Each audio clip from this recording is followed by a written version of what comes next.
The word jihad is mentioned in the Quran about 41 times. The words mercy, peace, and compassion are mentioned about 355 times. Yes, come in. Come on in, Riaz. Sit down, please. Contrary to popular belief in most Western cultures, Islam is a religion that preaches peace and tolerance. Yes, Patricia. If Islam truly is a religion that preaches peace, then how come the world's most troubled spots, the West Bank, Afghanistan, Pakistan, Iraq, they're all plagued with Islamic terrorism? Well, that depends on your definition of terrorism. Some might argue that the U.S. invasions of countries like Iraq and Afghanistan are also acts of terrorism. Those were acts of war to get rid of despotic regimes. Or a means of getting at a country's oil. Conspiracy theories. Well, May I? Yes, please. Go ahead, Riaz. Mr. Khan is right. I mean, if we're talking about terrorists, the world's biggest terrorists are the white superpowers. Come on now. No, really, stop and think about it. Explain 9/11.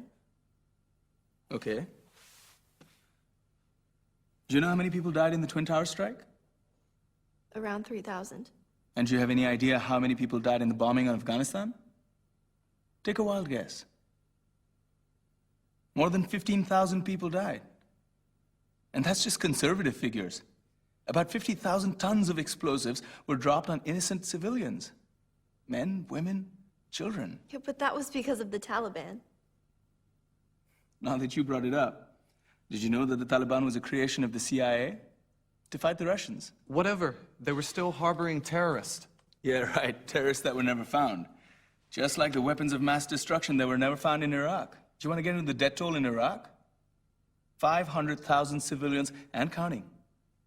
And what do Britain and America say when they don't find these weapons? It's simple. They just say sorry.